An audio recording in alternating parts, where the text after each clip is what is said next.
16 of the Galen Trombley Show.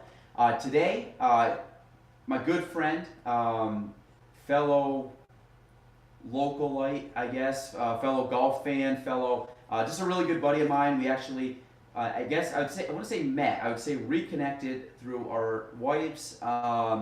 So I have, and we'll probably go into that a little bit, but I have in the house Mr. Ryan Lee. Ryan, welcome to the show. Hey, happy to be here, man. So, well, I've been actually meaning to get Ryan on forever. I don't know how we actually got to episode 16 with just getting you on, but I think you were supposed to be one of my first top 3 to 5 people that I kind of had ready to go, and this things happen, but that's it. That's fine. He's here, graciously accepted to come on.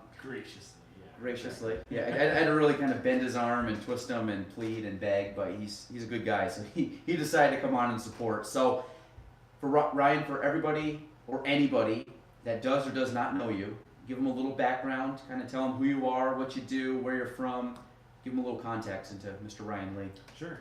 So, professionally, I am a client advisor for Hickok and Boardman Insurance Group. They're currently the largest independent insurance agency in Vermont, but I'm opening up their Plattsburgh office and serving Northern New York commercial business clients.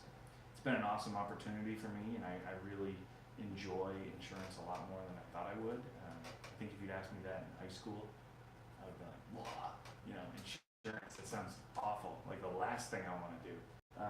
But I've really learned, I continue to learn about it, and I continue to be a student of my profession, and I'm just nerding out on it now. I really love it, so it's been a really good fit for me. But I guess starting out, I was born in Montana. A lot of people don't know that. That is a fun fact about you for sure. Yeah, because most of us in the North Country are born and raised, Plattsburgh or North Country people. But I was born in Montana. My dad was in the Air Force, and so he traveled a lot. He actually lived in Germany with my mom for about 5 years before I was born, which is pretty cool. And for a very brief time, we lived in New Jersey. And then because of my dad's Air Force experience, he knew about Plattsburgh and the Air Force Base, so he applied for a job up here, and the rest is history. I grew up most of my memorable life in Plattsburgh, went to Beekmantown Central School, went over to St. Lawrence University for my bachelor's. If you want to talk about college or that later, we can get into that. That was a great experience. And then my first real gig after college was actually not what I went to school for. I went to be a teacher. I had my job picked out. I was going to be a science teacher, biology and chem, and then no teaching jobs were available right when I graduated. It was kind of the worst timing possible. But things happen for a reason, because I was a scout as a kid, and I ended up getting the great honor of being the district executive of the Adirondack region, which was a pretty big job. I definitely wasn't ready for it when I got it, but I grew a lot from that job. Being a nonprofit administrator basically is, for those of you out there that do that, it's a tough job. Fundraising, managing a board, membership, all those sorts of things. And of course you're never rolling in the dough, for resources. So that's pretty much where I'm at now. I did spend a brief period in between my current role and my role with the Boy Scouts, working for ETS staffing. The company was looking to expand into Vermont, and I got the opportunity to be their branch manager and help them do that, which was a pretty exciting opportunity. And my current employer was our landlord. So I sort of, in a way, was recruited away from my recruiting job. That's good. You took a taste of your own medicine, right? Yeah. Right. So we kind of back up.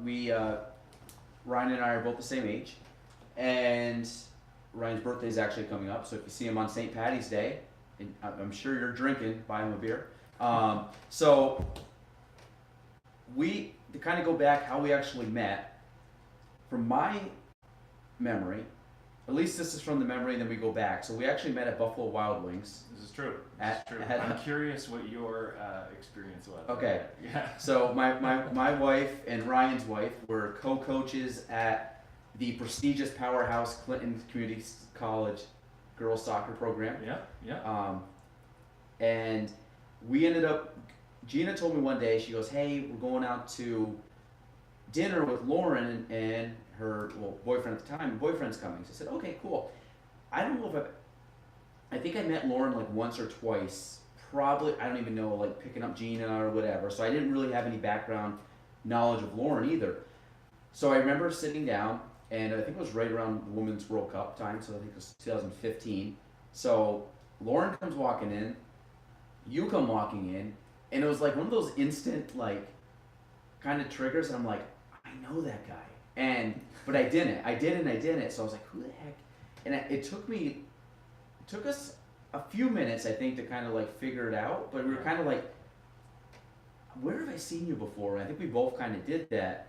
And I think that was it. And then we were just like, all right, you like beer? I like beer. Just kind of hang out. And I think the rest is history. We've been, we see quite a bit of each other, and both went to each other's weddings and been to a couple concerts together. Yeah. And we've hit the links a few times golfing, and a lot of other cool things. So I believe, well, do you want to go farther back still, or do you want? Well, I guess Give me your story. I remember walking in, and of course I knew Gina through Lauren, and your wife through my wife, and she was always fun, and we used to spend a little time together. We'd meet up for hockey games or something, and all of a sudden I just remember Lauren telling me, "Hey, we're gonna go get dinner with Gina and her boyfriend." I'm like, "Oh, she's got a boyfriend. Nice. Okay, good for her. Awesome." And we walk in, and I had a very similar reaction. I looked at it, I was like, "Who the heck is this guy? I've seen this guy before. I don't know where I know him from. Do I?" And immediately, up here, it's like, how do you know most people? It's probably through sports or something, Mhm. right? So I'm thinking, did I play this guy in hockey? Or I did the same thing. is this guy like? Well, not hockey, but soccer. Yeah, is this guy like? Man, I had a lot of enemies. Am I about to eat Buffalo at Buffalo Wild I was Wings definitely with the a big. dude I was definitely the big defender for sure. I'm like, did this guy piss me off the one time, or were we friends? How do I know this guy? And then, of course, we learned it has nothing to do with sports. No, I'll let you tell them where we actually, I guess, met. Nothing to do with sports. Far from it. Two things, yeah. So bizarre. So, I'm a big music guy. Always been in music my entire life since I could be in band in elementary school, and probably since third grade, I think, when they pull out, have everybody learn recorder or something. I always loved music. Runs in my family big time. And so, for probably 3 or 4 years, I'd say, in a row, my dad and I were in the orchestra for Shazy Music Theater. And this is the big time for the North Country, at least back then. This was like, Yeah. Very well produced. Yeah, there was just sold out, several days every year, big name shows, Beauty and the Beast, Seussical, Chicago. Oh yeah, West Side Story. This was a gem for the North Country, and it was an honor to be a part of it. But I was in the pit playing percussion and drums with my dad, and at one point I did play trumpet too. And you, Galen, were up in black, like a stage guy, moving all the sets and like supposed to be invisible. And to clarify, I was on stage, but I never sang, danced, or did anything. I was off on the wing. So if you saw me, you probably shouldn't have, because it should have been dark. But yeah, I was the backstage moving crew basically for sets. So yeah, well, that whole group, like Shazy Music Theater, from musicians to director to stagehand to actors, actresses, whatever. It did become like kind of like a mini family for the season. People come and go. Not everybody comes back every year. Like obviously, I was only there for a few years, but you get to know everybody that way. It becomes a pretty cool experience. That's the only time I've ever been, I would say, a professional musician. I got Yep. paid for my. Yeah. For your beats. Yeah. Other than that, I've never been good enough to be paid for it. How many did you do? Do you remember show wise? I did. And what years were they? Were they high school, college? Probably more high school. I was high school. And Do you remember which ones they were? let's see. Hello Dolly. I think I helped with Susical. Okay. That was like a off That one. that was But my then- first one I did. And then Yeah. there was I didn't do Aida, but my dad was in Mhm. that one. And then yeah, I did. I think my first real full-fledged one was Hello Dolly, and then we did. There was The King and I, Yep. Beauty and the Beast. You did that one too? Yeah, Was it over your spring break? Was that why? yeah. The reason I say that is because I think I was in college. I was a freshman yeah. for Beauty and the Beast. That and timeline I matches up. remember going to like the music, department at the college and practicing my parts because, yeah, that was a complicated one. Yeah. From a music standpoint. That's what I remember because my first one was, so I did it for I think 10 years, which is crazy to think about because time flies when you Look start. at you. I know. It was, but I went from, I think my first one was Susical, which I think we were probably freshmen, so probably like 2005 maybe, Yeah, probably. Yeah. right about there. So that the timeline I think matches up. So you were in high school, so I did it all the way through college. Mhm.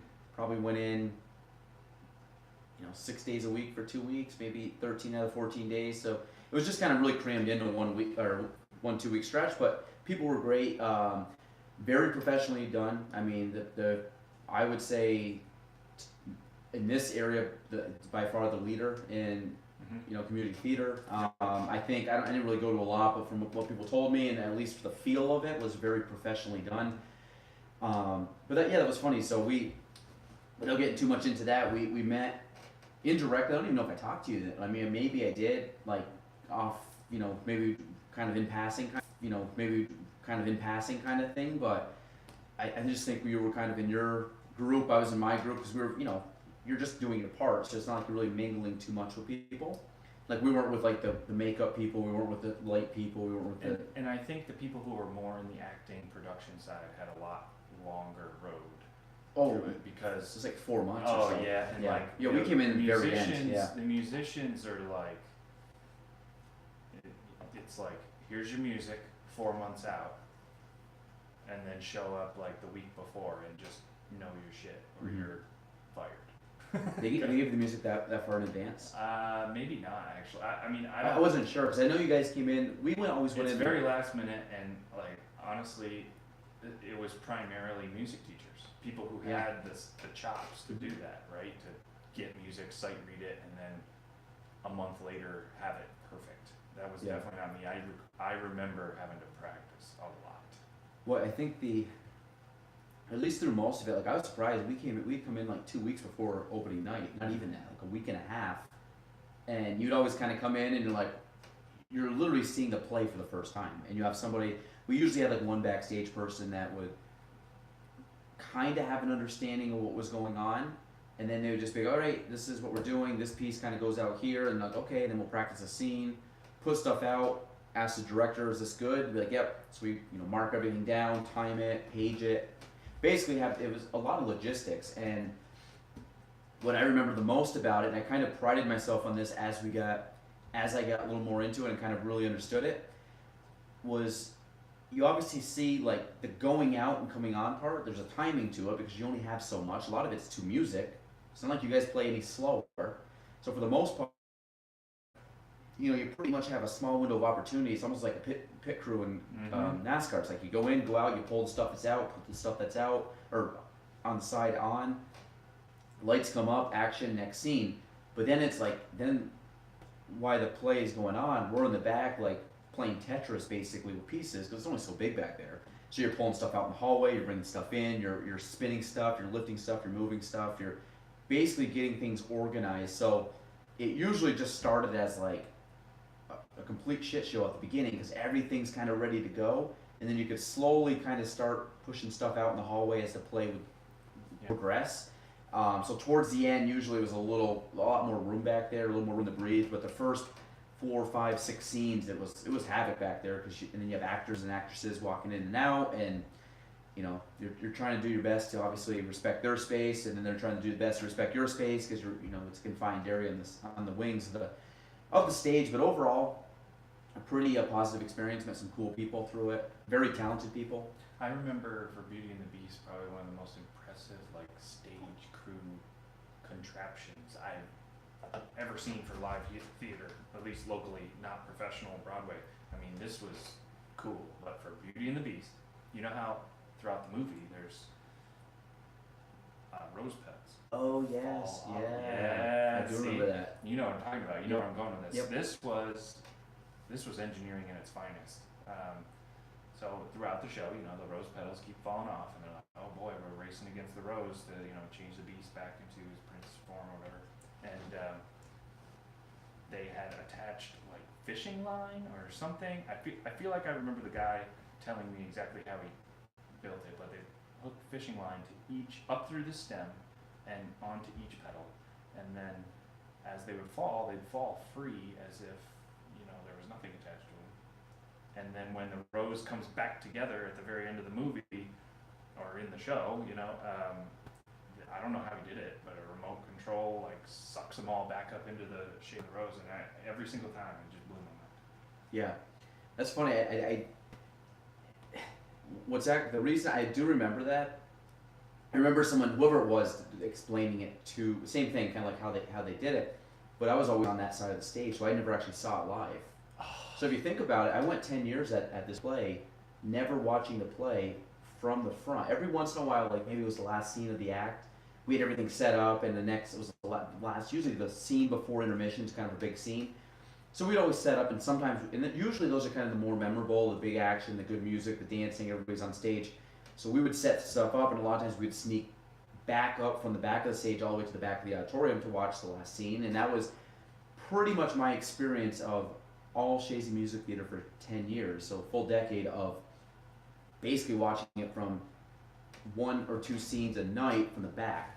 A lot of the scenes I didn't see. Anything that was on our side of the wing, up front, I never saw.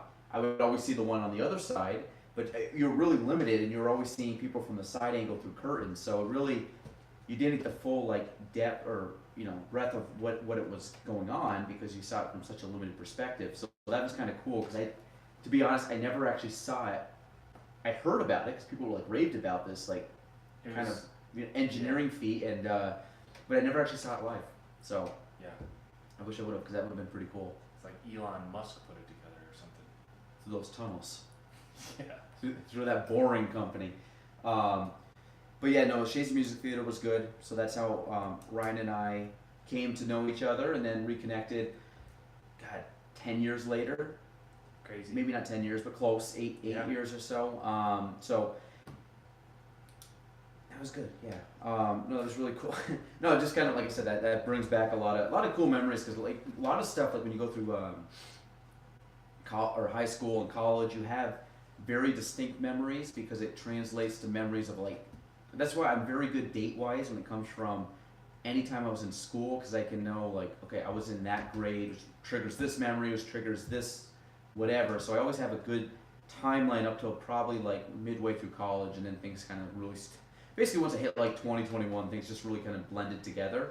Now I forget dates, I forget when I met people, when I did stuff, but high school, I knew almost when music comes on, and I'm that was 2005. I'm how do you know that?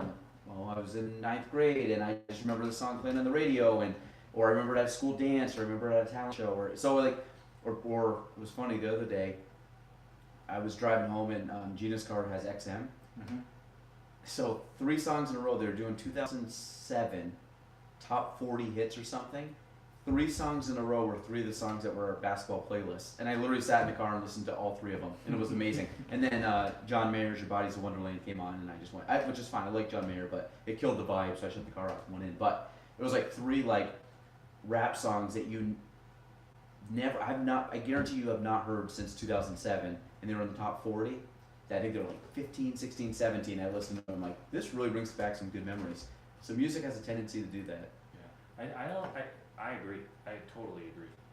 Music definitely has a way to take you back to certain memories, and regardless of how good your memory is, certain songs will trigger something for everybody.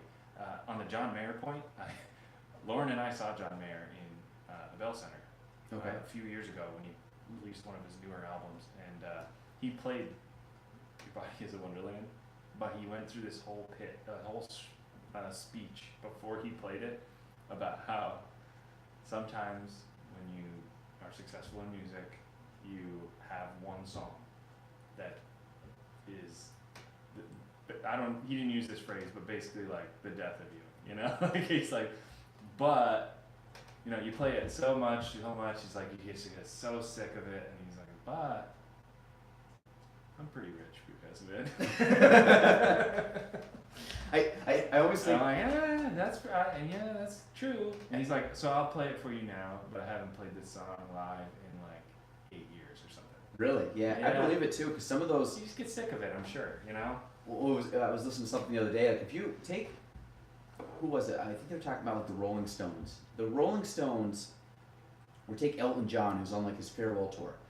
They've been playing these songs for like 50 years. And the thing is, like, no offense, Rolling Stones, Elton John, Billy Joel, nobody wants to hear a song that you came up with in 2018. They want the 1968, 78, 85 version of whatever. Like, they want to hear you say Rocket Man, not some random song that you just came up with. Yeah. It's probably phenomenal, but they want to hear the hit. So like, you get to the point where you're like, I think when you hit that age and you're kind of past the point of really coming out with new records, even though you kind of are, everybody's like, I just want your greatest hits of your first 10 years. Like, I listened to, I watched a special on Steven Tyler of Aerosmith, Yep. who were my favorite band when I turned 10. My mom, I don't know a lot of 80s music, but I know a heck of a lot of 60s and 70s. You're a big Billy Joel and Elton Love John guy. them both. Yeah. Which I know they went a little bit into the 80s and stuff, but if you take like, I know a lot of music from the 60s and 70s because that's what I grew up with listening to, because my mom listened on the radio. So my son is, fortunately for us, maybe unfortunately for him, is going to know a lot of 90s and early 2000s because that was just the music we grew up with in junior high, high school, elementary, whatever. So I just find myself acting like, I was always like, why do you guys, like my parents, like, why do you guys listen to the 70s? It's 98 or 2005 or what, like, but I've fallen in the same realm where if you go on my phone or go to my Apple Music account, I would say the average age for a song on there is probably like 2000. And it's all the music I listen to. I don't know. 90s music was great, man. Yeah, and I listen to music now, like top hits. Like every once in a while, Jordan will come in, like, Jordan, what do you want to listen to? And she's like, I don't know, today's hit music or whatever. So I put it on. I don't know any of those songs. I don't even know the artist. I'm like, who? And every once in a while you get like one that pops up, like a Taylor Swift. I'm like, at least I've heard of her. There's people I've never even heard of. And then I'm like, cancel back, put on like Dispatch or Dave or OAR or something that I grew up listening to. So have you fallen into that? Yes. I guess I say Absolutely. trap, but have you fallen into that just natural progression? Yes. I think my music taste definitely, it's comparable to yours. I very much love the 80s, 70s, 90s are great, and then we hit this this shift in music where it became a lot more digital versus instrumental, and not that the talent isn't there.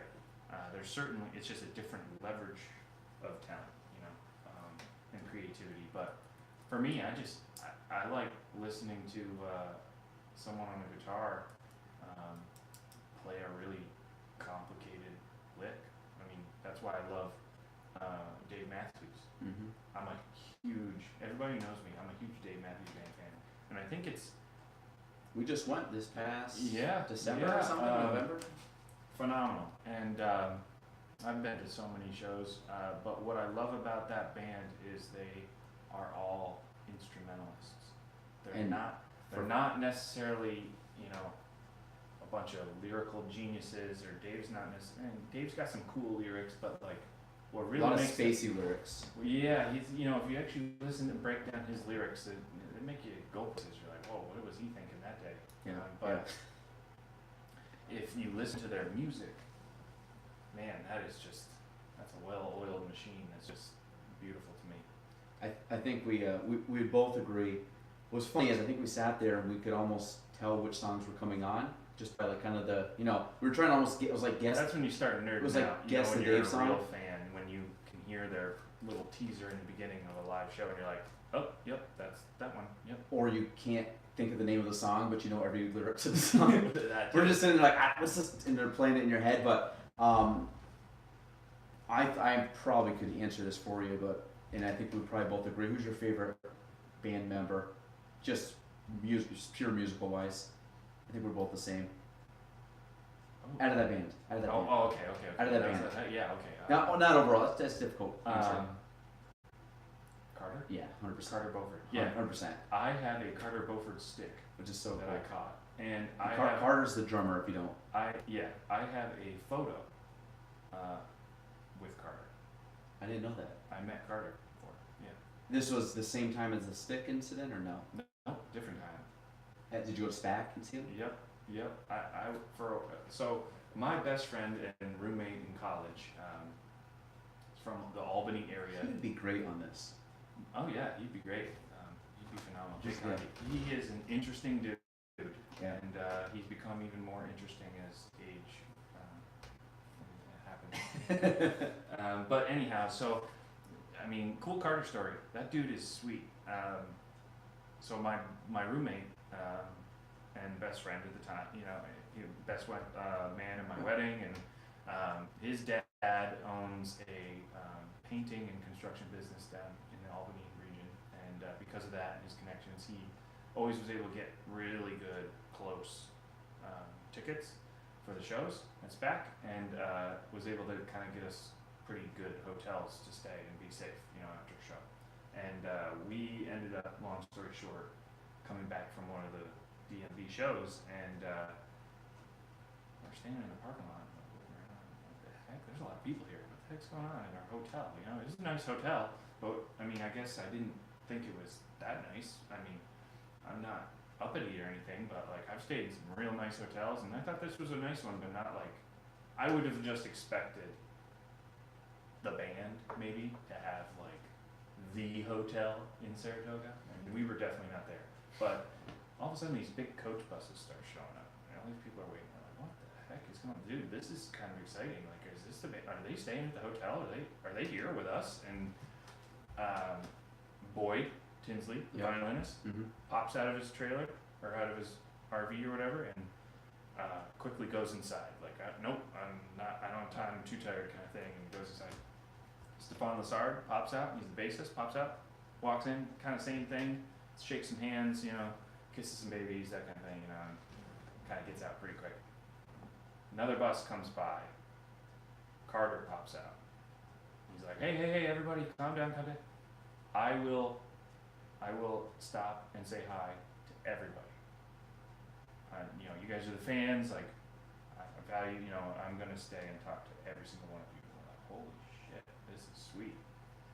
So, this was before like we had smartphones. Like, I think I had a real crappy like flip phone, and you wouldn't want to take a picture on that. Mm-hmm. But I had a digital camera up in the hotel room. So my friend Jay is like, dude, run up and get the camera. So I sprint into the hotel, up the hotel stairs because the elevator was busy, and went up 4 flights of stairs, went in the hotel room, got the digital camera, this big boxy thing, they used to be, and then ran back all the way down, got down to my buddies, and we took a picture with Carter. That's awesome. And he talked to us for a few minutes and asked us how we liked the show and stuff, and I still have it.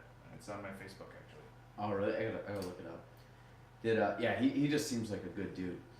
The one thing is he's always smiling. Always. You can tell that dude Loves made it in his dream job. 100%. He's a lot older than people think he is. He's pushing 60. yes, exactly. And does not Doesn't show it though. not even remotely close. And the funny thing is, I I would say, I think, you know, nerding out here, we're both big Dave Matthews Band fans, but I really think that I would call it the captain of the team kind of thing, because I think all the energy comes out of him, and he's almost like, I kind of think of him like if the band was an octopus, he would be the body, and everybody's the tentacles and the legs, and he just kind of like exude, like pushing out all the energy out, and everybody's feeding off. Obviously, they feed off each other, but I really think that he's like the point guard of the basketball team. Like he's really calling the shots. Dave might be the clownfish that can't figure out what the hell he's doing. Exactly. And Carter's like Carter's the old turtle that's just like floating through the water. But if you want to treat yourself to a good one of my favorite Carter moments, if you go this year, 2018 SPAC, when they were at like in June, the same year we saw them last year, they performed SPAC. The last song, which is funny, the crowd starts chanting two-step. Usually bands, they just do whatever's on the set list. Yeah. I don't know if they had it on the set list, but it sounded pretty much like they all kind of like paused before and were kind of like looking around. The crowd was just chanting, and then all of a sudden just like they just started strumming, and they started playing the song. It was 18 minutes long, and the last like 8 minutes is Carter going off on the drums. Granted, almost 60 years old, and you're watching this guy go, probably the greatest solo. Like they have a live stream on YouTube. Go find it. Go all the way to the very end. Watch Two Step and just watch that whole performance. And you just want to sit there and just keep rewatching Carter. Did you see that live? I wish I did. I did not. Okay. I did not. No, I lied. Actually, I was not there. But they've done live streams. They've started to do live streams. This past summer. That was the one at SPAC. So I don't know if you watched it now. Me and Gina sat at home. Her brother was actually at the concert, and we're like, we wish we would have went. But then all of a sudden we found out that they were doing a live stream. We sat in our living room at 8 o'clock. Came on. We had it put on TV, and we literally watched the entire show. And I thought this was going to be like a camera set deep like back, and they just had like one view, and it kind of like whatever. Yeah, I mean, as close as you could get. They had guys right up in front of them, and it's almost like why buy the ticket in some regard. Yeah, I mean, without getting the secondhand smoke and all the good drinks and stuff like that, and crowd jumping around, but it was very well done, and we literally just sat there and like listened. We watched the 3-hour concert, and amazing. And the last was funny is I remember listening to it probably because it got late and I was kind of tired. Like I didn't enjoy, like I didn't recognize how good that was, and I went back randomly one day and just kind of was like flipping through it, just like, oh, I wonder. I think it was leading up to the concert we went to, and I rewatched Two Step at the end. Incredible. So do yourself a favor if you're bored. No, I will. Go right to the end. I mean, obviously the whole concert, but just go to the very end. Just watch it. I think it's like an 18-minute version, and Carter is incredible that whole time. The thing is too, when he's like drumming, he's flipping his sticks. You ever see that? Oh yeah, he's nuts. He's nuts. But a lot of pit drummers don't realize this, but like most people are right-handed. But whatever their dominant hand is, most drummers do a cross hand move. So like what I mean by that is like I'm right-handed, so I would hit my hi-hat with my right hand, but the hi-hat is usually to your left. So I would cross my right hand over my left hand to do that, and that's usually it keeps it's natural. That's home base. Hi-hat's the home base, right? It's like and that's your high cymbal. Yeah. Okay. At least, especially for the way Carter has his kit set up. And then you have your snare drum, which is the core beat with your left hand, right? So you see drummers doing that a lot. They kind of have this cross hand move. And then you play, the bass drum with your feet, your right foot, or if you're doing a double bass pedal, kind of like what he's got, you do both feet sometimes. And yeah, at one point in time, I had a double bass pedal and I was doing okay, but never even breaching, his level. But what makes Carter really phenomenal is he plays an open hand method, which basically means instead of I'm pretty sure he's right-handed dude, but instead of playing with his hands crossed and his right hand doing the hi-hat or cymbal work, primarily cymbal work, right? He's doing that with his left hand. And then he's hitting the snare with his right. But what this does is he's now got his hands in a position where he literally can like move left, right, and he's never crossed up. Whereas a lot of drummers, including myself, you are limited once you learn how to play drums cross-handed, which is the majority way to do it. But he's playing open, so he can switch. If he wants the sound of a different cymbal, he can switch and all of a sudden make his right hand the hi-hat cymbal, purposed hand. But he's doing it on the right side now, and then he's playing the snare drum with his left hand. But then he can switch and go back, and now he's playing the snare drum with his right hand and the hi-hat on his left. And that's just like, I'm sure it sounds complicated, but if you were to literally just sit at home or wherever you are right now listening, or you right now, if we were to do a little experiment and you were to try and just like, you can hear that I'm doing with my right hand, and then that louder is my left hand, right, for the people listening. But then for me to just like automatically switch and try and do that opposite all of a sudden, there's no way I can do that. Carter does that every single day.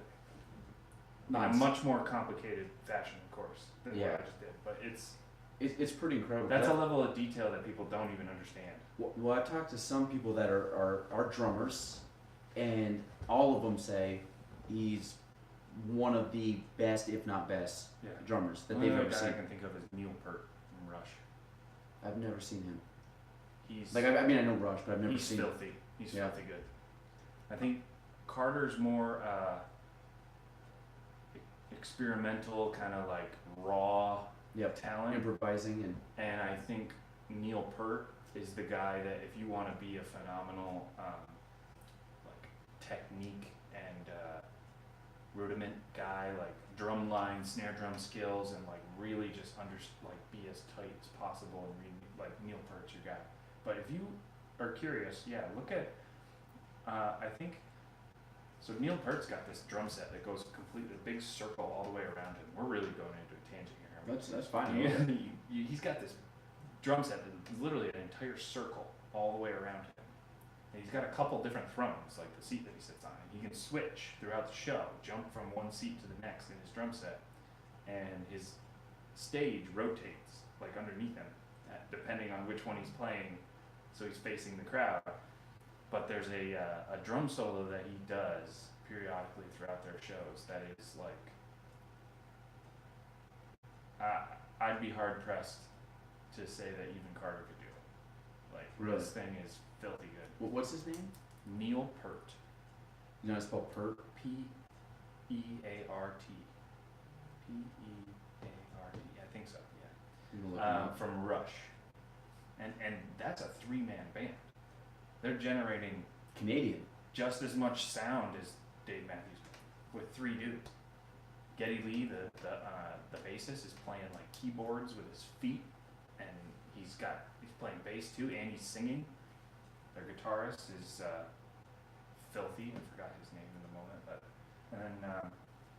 Neil Peart, man, that dude, he's got like this like synthesizer like keyboard thing that he plays with his sticks, and so he can actually play like melodies while he's playing drums. It's Carter's one of the best, but this dude, I gotta check him out. Is nuts. I went to I can tell you good stories about this, but 2009, I think I was a freshman in college. We went to Albany to watch the Grateful Dead, which was a band I grew up on. Deadhead. Nice. You wouldn't think it, but I got a lot of hippie. They're gonna come up with a name like that for us Dave Matthews Band fans.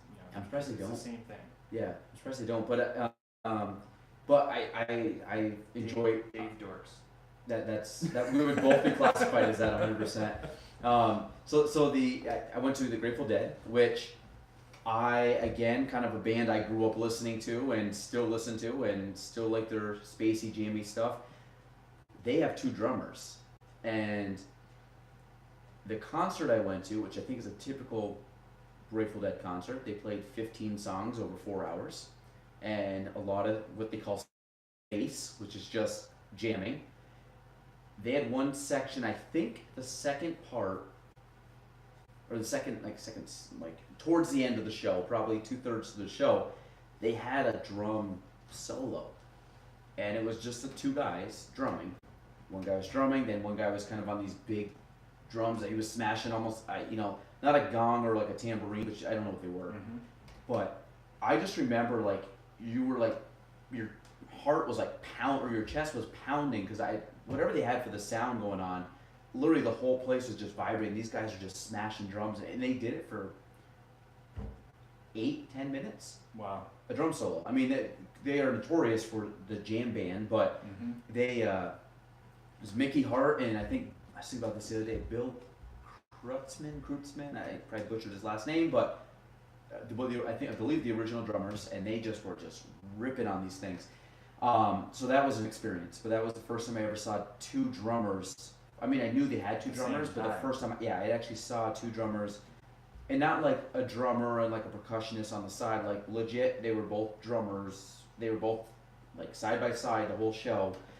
Obviously, probably playing different parts and stuff, but it was just kind of funny because you don't think of the Grateful Dead as being like this high drum percussion type sound, but that was a very cool experience. I want to go back and see him. I haven't seen him since, which is terrible. It's been 10 years, but they're starting to tour more, and John Mayer's with them now. Yes, I was gonna say it's like Dead and Company. Yeah, Dead and Company. When I went and saw them back in 2009, they were just called the Dead. I think they stopped touring as the Grateful Dead when Jerry died, and then which was I think like the mid '90s, and then you had Bob Weir, you had Phil Lesh, you had Mickey, you had Phil. Warren Haynes actually came out from the Allman Brothers, and he came out and played Jerry's part, which is now basically Mayer plays, but they were the Dead at the time, and now they are Dead and Company, which is John Mayer. And they got a couple other guys too. There's I don't know if he's the bassist or the keyboard. I don't know if Phil Lesh is touring with him right now, which he's the bassist, but they basically he's played, and I've heard only great things about him because obviously he's a phenomenal guitarist, but I've heard like interviews and stuff, and he was like anybody else, grew up kind of listening to that music and has a deep respect for the band, and is not one to kind of just jump in and do his own thing. Kind of he's really kind of immersed himself in the culture and the band of just, hey, this is the sound, I have freedom to do my thing, but I'm going to do it within their I guess kind of realm into of their box. Yeah, like I'm not gonna turn it into your body's a wonderland. It's I'm not gonna a John Mayer show anymore. no. There's an interview that I saw with Eric Clapton talking about John Mayer, and I hold Eric Clapton in the top 5, top 10 maybe of best guitarists ever. And he said that I forget exactly how he phrased it, but he basically said that John Mayer is like a guitar genius. Mm-hmm. So that's I think I think John Mayer is, especially when he was really famous, maybe 10 years ago, he was kind of an asshole. But I think he's gone through this phase where he's like trying at least to be a little more humble. And I think to your point about the Dead and Company, I think that's a big statement from John Mayer to put the John Mayer thing aside and do something as part of a team and be part of that project rather than his own fame. Where I would say you're amongst the Deadheads, he's a second class citizen kind of in that band, because like, no offense, like you're great and all, but they're going to see Bob, they're going to see Phil, they're seeing the original guys that are still kicking, they're doing it. I think he recognizes that though. Yeah, no, I think so, and I've heard some really good things. I want to go, but it's like, it's just one of those things. Part of it is I just need someone to go with. That's the first hurdle. I don't want to go to a concert by myself. So if you ever want to go to a Dead concert, let me know. But I think that would be fun. It's always cool to go back and see the older bands. I think the two we've been to bring back our 2000s is the Goo Goo Dolls. Oh yeah, we did go to Goo Goo Dolls. That was great. Goo Goo Dolls and then Dave. I remember going to the Goo Goo Dolls was me, you, and our wives, and it was like a Sunday night. It was kind of bad weather. Very last minute. And we ended up going down, and it was like I've been to a concert at SPAC, like a country concert or a Dave concert where it's sold out, like just packed with people. This was about as bare as you could get, I thought, for a SPAC concert. Mm-hmm. You basically could turn around and it looked like you were sitting outside Memorial, up on the monument on the hill there, like watching the Mayor's Cup or something. You can see the grass. Yeah, you which can is see a never happened. ton of grass, and but granted, it was Sunday night. The weather wasn't great. The set was very stripped down from what I remember. Mhm. I don't think they had any lights. They had like it was just the three guys. Phenomenal concert. They went and just jammed out, and a lot of good. I mean, Goo Goo Dolls. I've just again another band I just grew up listening to a lot, and Yeah, they had a couple other Collective Soul. that's who it was. I was gonna say. Yeah, I- which again they have a couple Yeah. hits, and I it's forgot what the hits were, but when they started playing, I was like, Lauren, December's one, and there's Yeah. another good one. it's like, Lauren, you recognize these guys? She's like, no, never heard this before. And then they, of course, the last Yeah. couple songs they played the hits, and then she's Yeah. like, oh yeah, I've heard these before. Yeah, but no, that was kind of cool. I think those are kind of going back to like I've always wanted to see Aerosmith tour because that was like I'm not joking. I had all their I see all, but I had probably 80% of their CDs growing up. Listened to all their songs. Actually put them on the other day as an Apple Music playlist, like the essential. And like first one was Toys in the Attic, and I was like, I hadn't heard this song in 10, 15 years. Amazing. And of course, I like knew all the words to it. Like for some reason, lyrics don't really escape you. They just kind of come back like riding a bike. But are there any music? Like, what would be your top 1, 2 to 5 people that you'd want to listen to? If you Oh, get like man. concerts that maybe you've never been to that you've always wanted to go see. For a long time, this is probably not top 3, but just I think it was important to mention Steve Miller Band. That'd been a great show. Yeah, so Lauren's best friend and roommate from college lives out in lives in Syracuse now, but is from Watertown, and they invited us out to Watertown for this concert. And I was like, oh yeah, a bunch of cool bands are playing. And I don't remember.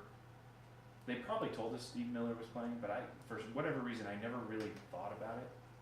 And then we got there, and he started playing like all the hits, Mhm. right? And just to hear somebody like that just crush their hits and how old he is, that was pretty freaking cool. So I have a lot of respect for Steve Miller Band now after seeing him live, but Yeah. I think one that I really wish I could have seen the trio together is the Police. I saw my Yeah. dad got tickets to SPAC to go see Sting Mhm. a couple years ago. Phenomenal. Dude's really, really Did you go too? I went with him, yeah. But I think there was something really special about the Police. I mean, I know like Roxanne. I mean, I know some of the music, but like that wasn't a big one for me. But yeah, no, you can keep going. Like, Yeah, man. See, I feel did you like, grow up listening to that a lot? I feel like Roxanne isn't there. Message in a Bottle. What was that? Yeah. SOS or whatever. Every breath you take. Yeah. I mean, they Don't definitely stand so close to me. they had a lot of No, I agree. They had some. They had a lot. Like if you listen to the top essentials of the Police, most people are like, "Oh yeah, shit, that's a Police song. I Yeah. like that song a lot. Oh Yeah. shit, that song's really good too."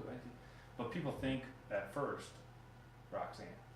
But yeah, that would those guys. I don't know. They broke up way too early. There was a lot more potential there, but egos, I think. Yeah. I don't know what my other ones would be. I mean, I really like Dave Matthews Band. I don't know. That's a really hard question. You know who would be really cool? I feel like just because of his vibe, would be Jack Johnson. I feel like that'd be pretty cool. Fun fact about him: I've seen him more in concert than any person I've ever been to. Is it good? Phenomenal. Yeah. Yeah. And I know he's kind of like jam bandy. Everybody's like, he's kind of laid back. He is. Again, another guy, I probably listened to more of his songs over hours than any other music. I used like high school, college. I would just work and do homework and do whatever to his music. Just because it was like white noise to me. And I don't listen to it as much now as I used to. But the first time I ever saw him was actually, we went out to Mansfield, 2008. I got it for like graduation gift.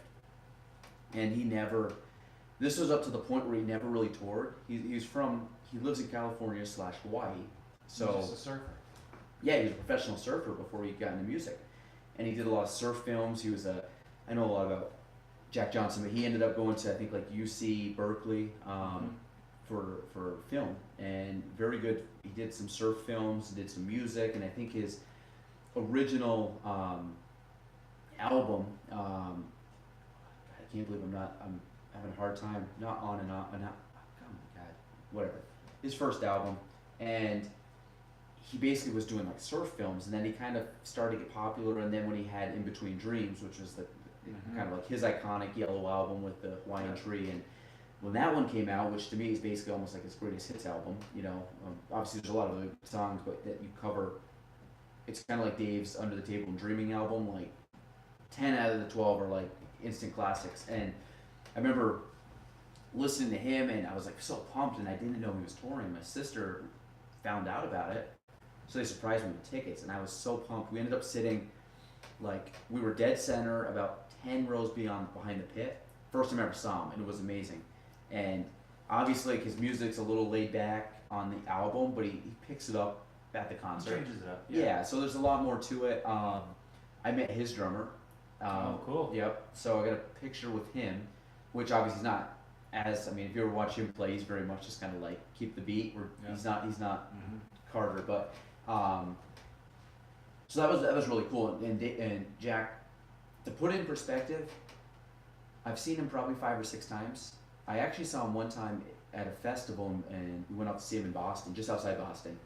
And he actually went into like this little coffee tent they had set up, and his keyboardist Zach Gill was playing like his own little thing, and he has a couple good songs too that I like. So we went in to watch him, and I'm sitting there, and I'm looking over, and he's got this guitar. And again, like I said, I used to know a lot more, and I'm kind of escaping me. It was basically a Hawaiian guitar that he was very famous. Cole Clark might have been the brand name. It was a very authentic kind of like guitar that not a lot of people played, but he always played it. So I'm looking at it, and I remember turning, and I was like, Jack's coming. Like, it wasn't saying anything, because he was supposed to play like in 2 hours.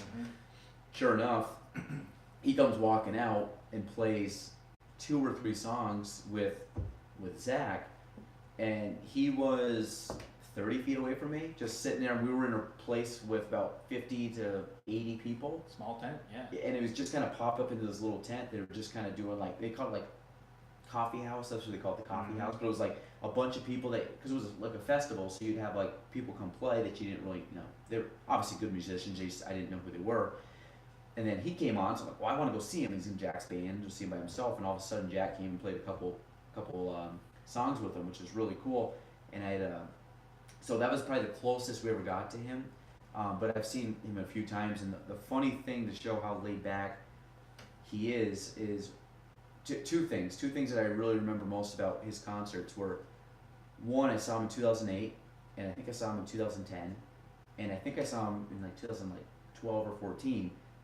He wore the same T-shirt like 3 different times. So you talk about like these guys that like get in, they have all these flashy things. He shows up, he's wearing Birkenstock sandals. Yeah. He's wearing like the total Jack Johnson vibe, like you'd expect. He's got Birkenstock sandals, he's got jeans on, and he's got a T-shirt on. And he comes out and he's just kind of slapping away, bobbing, amazing voice. Like his voice he's got one of those guys that just has like that real just like pure voice, and you hear him in real life, and you take like kind of like that, just that like kind of easygoing just sound that he has in the album, and you put it onto real life, like in real life, but live. Amazing. Like the guy has such like a buttery smooth voice, and it's just so funny to watch him. He's so laid back. So the first thing I remember of him was, we'll say actually 3 things, was that. So he's wearing a T-shirt 2 years later, 4 years later. You're talking like a guy that probably does not care about money. He's just laid back. He's like, looks like a beach bum, goes out and plays. All the guys in the band are super laid back, very stripped down. He's got a lot of artists that will play and kind of come and play with him. And then when you go to his shows, he's got all these, he's very big in like environmental green initiative, like saving the planet, no plastic, or get rid of like recycling and things like that. Yeah. So he's always got these things set up where it's like, hey, we got free water stations, we got free this, we have, everything that's very much like green, bio, or recyclable and things like that. He's very big into that. But when you go there, you like felt that vibe that he was really pushing, kind of green initiatives in wherever he went, and kind of tried to leave his footprint in a good way, not in a bad way. And then the third thing is we were back again at Mansfield. I think I've seen him 2 or 3 times there, and they had a car accident on the highway, and he kind of caught wind of it. So we started playing, and he kind of came up at the end as he was kind of he's had played about 2 hours at this point, and it was kind of the end. He goes, yeah, he goes, and he sounds very Hawaiian, and he's like, we heard there was like a car accident, and there was obviously some casualties and stuff, and and it was very like sympathetic. And then he goes, well, I know a lot of people were late to come to the show, and he goes, we've kind of been asking throughout the concert, like the people in the back, can people stay a little later? Because you're like now the staff that's working this event, and they stay a little later. He played another 45 minutes and just like got up and just started jamming, because for them, class act. Yeah, he was just like, hey, they missed an hour, 45 minutes. He basically, whatever they missed, he basically replayed it at the end. So he played probably 2 hours and 45 minutes to 3 hours, which for him, doesn't have a lot of songs. So I'm sitting there like, this is awesome, because he just played, the ones that you thought he would play. Then every once in a while, you throw in the ones that you haven't heard ever live, and you're like, holy crap. And he's like, well, at one point, he's like, I actually, I wrote this song about Willie Nelson. We were at Farm Aid one time, and I think he said at the time I got drunk with Willie Nelson was the name of the song. And he actually had a full song about how he got drunk with Willie Nelson. And it's just like this random song that he had come up with, probably has never sung it live. And he was just like kind of like coming out with like, well, all right. And he just started jamming to a song, because he was basically, there was no set list at that point. He was just coming up with stuff. He's just helping the fans out. And it was incredible. And he, but I think that's just he's like kind of the guy that I would love to go see him perform in Hawaii. That's like the coolest thing if I could ever go. That'd be the dream. That's the ultimate package. Because he has one every year he plays out there, like this big festival. Okay. And I think it's for like Hawaiian school kids or something. But it's just as he brings, like Dave's played at it before, and he brings in these other acts. But if you can ever go watch a Jack Johnson concert, I know it's kind of like a real laid back kind of thing, but there's some good. He's great. Like I would never turn down to go watch him in concert. All right. It's a date. So perfect. I'll let you know next time he plays. I think my without getting, I obviously got long winded there, but the Aerosmith would be on my top. Okay. One of them. Yeah. Elton John and Billy Joel. I've not seen them. We'll never see Elton John. This is his last concert, is what it is. But man, that's end of an era. Yeah, but that would have been one I really would have liked to have seen. Billy Joel, man, to be honest, like nobody knew. Like, do you like the Eagles? Not enough to want to go see them. Like I shouldn't say that. I would go see them, but not enough to say like I would like go out of my way to make sure. Like I want to drive 5-6 hours to go see them. If they were like at SPAC or at Montreal, someone was like, hey, you want to go up and watch the Eagles? I'd go watch them. Yes, but not. They wouldn't be one of my true big bands I'd like really splurge on. Okay. Man, I don't know. I think because I've been lucky enough to see a lot of the ones that I've grown up listening to. So I've hit quite a bit. To be honest, it would be going back in time to some of the older bands. And to be honest, I've been on a big. I don't know if you saw the movie or not. Always liked them. Queen. I knew exactly where you're going. Yeah, and I so good. I have them. Haven't seen the movie, but You haven't? no, but such a good band. You gotta go see the movie. People don't give Queen enough credit, man. Amazing. If you go through Amazing. a top song list, top hit list for Queen, Amazing. all of a sudden you'll be like, just like our conversation about the Police, you'll be like, oh man, yeah, I love this song. I didn't realize that was Queen. Yeah. Oh yeah, this one too. Oh yeah. And what's funny is when I think you get I know obviously there's there's some fictional, and I say fictional, but it wasn't as, it's not everything. You're getting it in a movie format, but like when you kind of watch the parts and stuff, and all of a sudden you go back and like listen to some lyrics, you're like, oh, that makes sense now. Because a lot of those old bands, I don't have the context. I don't know when, I heard them well past their prime. So when they start talking about stuff, I'm like, oh, wait, they grew up there. Oh, this is where they formed. This is where, and you start kind of connecting the dots lyrical wise with the music. I've always been a Queen fan since I was, again, 70s, 80s. Like, I mean, they're obviously going in the 80s, but big 75 to 80 probably. I always liked their music, and then all of a sudden, you know, this came out, so kind of like you get back into it, and you're like, man, I forgot how many songs they actually have that, again, were on my iPod, but you know, back in high school, that was what I was listening to. You gotta see the movie though. I gotta do it. Did you watch any of the movies, the Oscar movies? Uh, Are you a big like movie Lauren, guy like that? Lauren does not particularly love going to the movies. Okay. She sees it as a time suck, which is fine. But Okay. she also, in her defense, has used a lot of film in her classes as she's teaching. She uses she teaches diversity through film, which that's I'm gonna tie into this. Keep going. yeah. So that's a phenomenal class, and I haven't taken it, but I've been exposed to the content through talking with her, you know, throughout each semester, and they show film clips as a way to try and engage students in conversation about, you know, tough things to talk about as they relate to diversity, and it's a good way to, you know, get into that conversation in a healthy way rather than a combative way. But anyhow, so she's done that for years, right? So she doesn't get excited about movies. I feel like you're ready to transition from this, but you asked the question about if I saw any Oscar movies. I did see, oh my God, why am I forgetting what it's called? With Lady Gaga.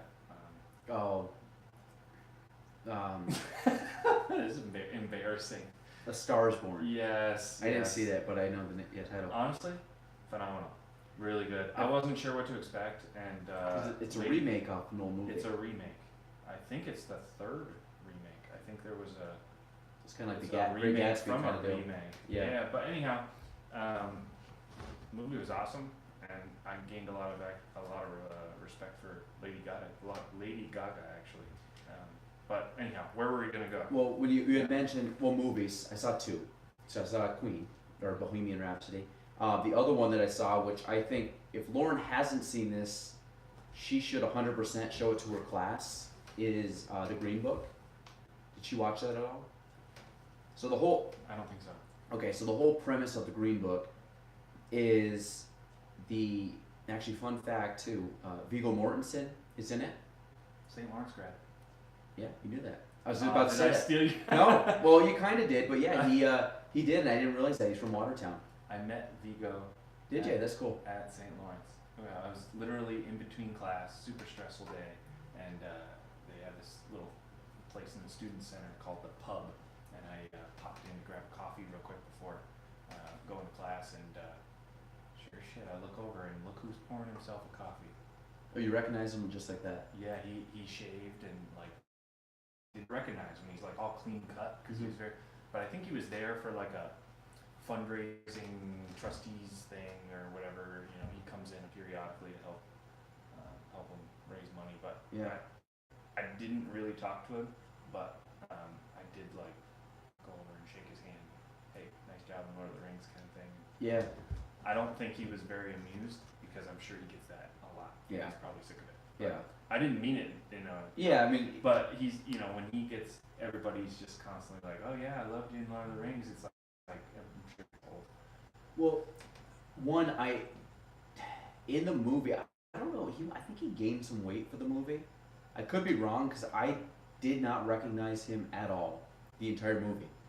Until the end when the credits came on and said he was the guy that did it. I'm like, that was Viggo Mortensen. But, so, he's in it. I forgot the guy's name. It's like something Ali Mahasala or something. He was in House of Cards. He was Remy. And I think Remy, right, in House of Cards. Phenomenal actor. And the whole premise of it is the Green Book is basically where black people could stay in the South, like hotels. It's a Green Book. Basically, this is And Vigo was like his agent or something. his driver. Okay.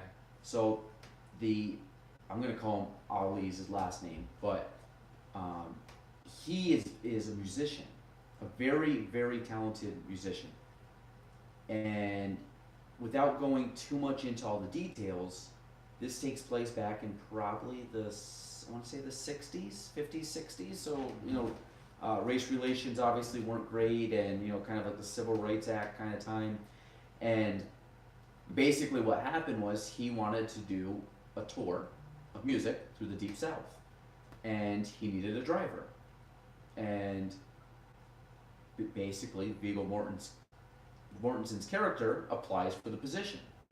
And to put in perspective, it's a white man driving for a black guy in 1950s, 60s, from the north all the way down to the Deep South. True story. True story. Wow. And one of those movies that's like, it's like any other movie. As it gets going, it builds and builds and builds and builds and like really grows on you to the point where like you get really invested in the characters, and it's a tearjerker in a good way. Mm-hmm. Like, but I would 100,000%. The Green Book. Watch it. Anybody that's out there, watch it. It is phenomenal. I think it won Best Picture this year, rightly so. You're right. It was a phenomenal movie. Like I said, I only saw Bohemian Rhapsody and The Green Book, but I love Queen. But if I had to pick between the two, I thought The Green Book was a better movie, just overall. The storyline, the characters. But have Lauren watch it, and 100% that would line up with her class like peanut butter and jelly. It would be great. So I think she would really enjoy that movie. If you guys, I'm sure it's out. You could stream it somehow now. Okay. So, but watch The Green Book. You guys will really enjoy it.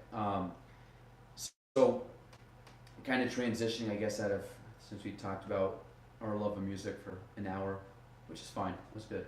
Love it. I get to nerd out with you on some music, which most people don't like listen to that, but I think you have an appreciation for good music. So what I wanted to ask you a little bit about, we had talked about this prior to getting on. What is potentially your new project, venture, hobby, thing that you want to take on?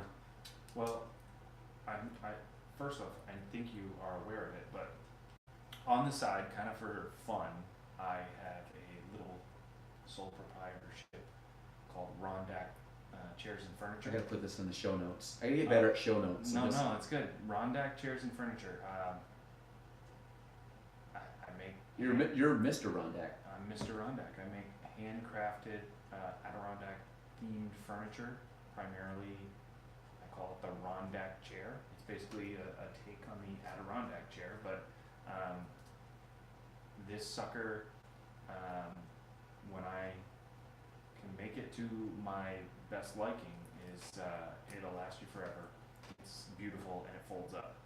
But the next thing that I'm doing, in addition to Rondak chairs and being an insurance broker, is I'm exploring the idea of sitting in your seat and starting a podcast for more business conversations. This feels very Rogan-esque, and I like that a lot. I like how it just kind of goes into tangents and sucks you in. I feel like I end up listening to a lot more podcasts that are like that than something that's really structured and focused on a particular topic. But I feel like our region, and me in particular with my MBA, I feel like that could be a cool outlet that doesn't overlap with what you and our friend Matt Craig or Craig Cass are Friend of the show, Craig Cass. And of course there's admittedly I have not listened to much of it, but there's also Why We Innovate from Matt Wade. With Matt, yeah. And I've heard great things about his podcast as well. But he's been doing I met him actually for the first time at a chamber event a couple weeks ago, and he's been doing it for about a year. Long time. He's got the backing of North Volume. North Volume Media. Sorry for butchering that, Damien. You had all the names right. You had all the words right. Yeah. But you know, that's a legit operation. Yeah, he does very well. But I don't want to overlap with anybody. You know, I think podcasting in general is a phenomenal outlet, especially in the way we're going. You know, like I'm seeing this trend of we're all kind of gravitated towards our mobile devices, our cell phones, our smartphones, and screen time, and like engaging with video and access to pretty much the entire world from our hand in our smartphone. But I also see this trend of kind of getting a little more back to audio. And I know you film your podcast, which is really sweet. I know a lot of the national men and women that do podcasts do that, like Rogan, he films his if you want. But I personally love the pure just audio, pop it in the car when I'm driving or wherever. There's something cool about that art form and long form conversation where people can really go deep on a topic. And I think people are exposing themselves to more substance and quality when they listen to podcasts in general, especially these longer form ones, than just the typical soundbite that we're kind of getting used to. Mm-hmm.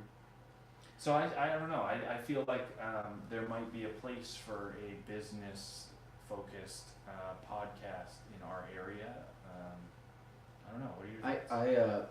Well, one, obviously I love podcasts. I'm as pro podcast as you can get, and I've been listening to them for a few years now, and particularly long form, meaning, will I listen to a half-hour podcast? Sure. I mean, I'm not against it if the quality's there or people like the person hosting is there.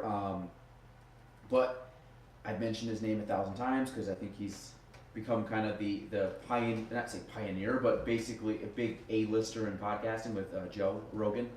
I like the longer form. I like where it can go. I mean, on a shorter podcast, we're not talking about our favorite bands and music and drumming for an hour.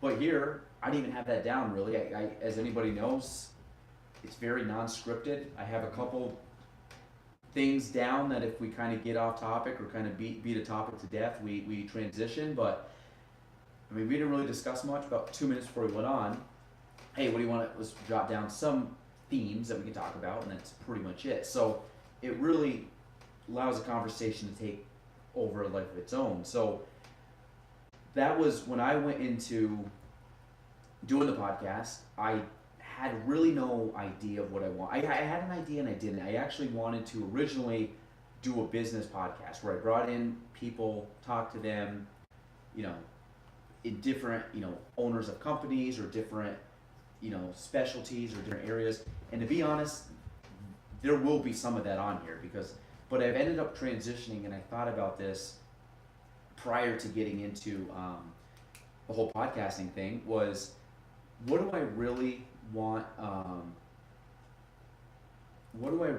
to do with the podcast, and how do I really want to, I want to do it that it's fun for me, meaning like it's kind of like everything I do, like my job, love it, and I just really dive into stuff and I try to make it a hobby, something that I can take on. So this is a hobby for me, but then I'm like, how do I want to go about it? Do I want to make it just a real estate podcast? Do I want to make it just talking with people? And then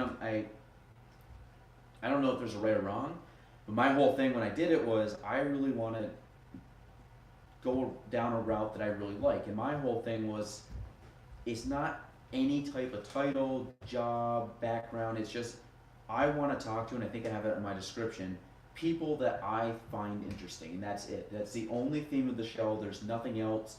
There might be like gradually some themes as we get into it, like, some intro, like we've talked about having you come on in different aspects of, like, with different people. We won't go into your background. Like, it'll just be like, turn the mic on and just let's shoot the shit. But I really think, like, for me, I think we're up to 16 right now, people. There's people from all backgrounds. There's people from that are in business. There's people that are in whatever. There's people I've met before and I've known them for years. There's people that I meet them as they walk through the door.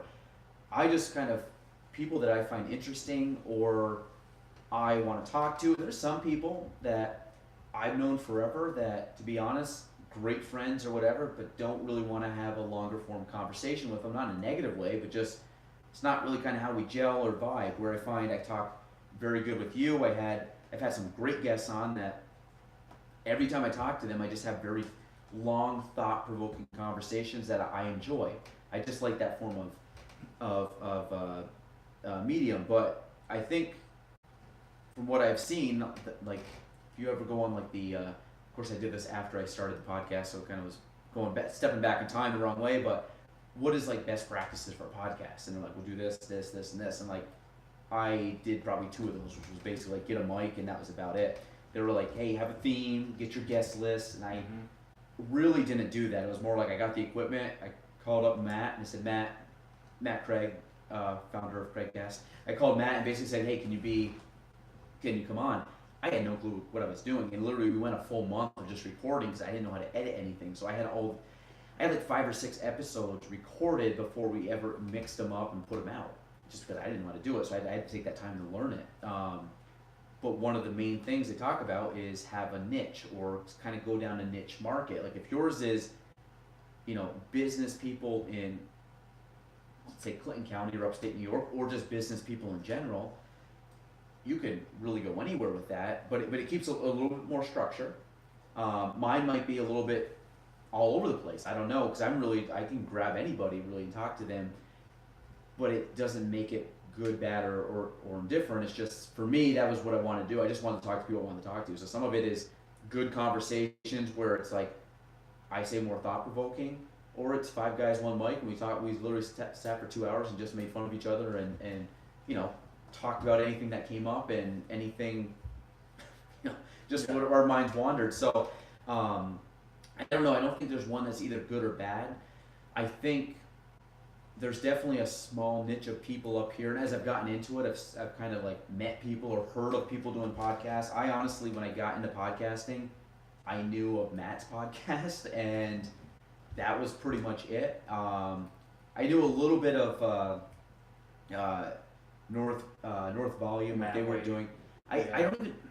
I think I knew of his, and then I knew of there's Trashberg, which I didn't know about until honestly, probably a month ago. Until I think Craig told me about him. What is it? Matt Hall was on Craigcast. Yeah, and I've never met him, but I've listened to him with Matt, and he's a good speaker, too. Yeah. And then I had Ryan. If I pronounce his name correctly, I butchered it for him, and he corrected me. But he's a good dude. Ryan, One Up. He does Slop Dog Radio. Never heard of it until literally I knew his girlfriend, and she said, hey, you should get my boyfriend his podcast. I'm like, oh, what does he do? So it's kind of funny how once you get in this niche, you'll learn other people. Who the other players are. Yeah, well, I met Matt, and he's been doing it. He said he's on like 50 or 60 shows right now, and he's been very consistent. There were a couple girls that were doing podcasts at one point. They've kind of stopped. But they were doing it through that North Volume, but they, they haven't done one in a few months. But so there's a few that have done it. I don't know how many are in Plattsburgh. I don't know how many are in Clinton County. I'm sure there's more than I can think of. But really, there's like I'd say Craigcast, Matt Waits, and then the Trashberg are kind of the main ones that I've heard of, and Slop Dog Radio. So there's probably more, but you're gonna find as you get into it, you're gonna know who has them. It's kind of cool. Like you can listen to them, and they're local people, so they're bringing on local people. And it's really starting to take off a little bit. And we were at a event the other day, and somebody mentioned listening to the podcast. I'm like, oh, this is kind of cool. Like you don't know who's actually listening to these things. So, I mean, I don't know. I think if I had to pick a business run podcast, I think it would be pretty cool. I feel like it would take more prep than this, obviously, because we're just shooting the shit, man. We're going into some good, thought-provoking conversation, but there was just a brief 5-minute outline, and then you go.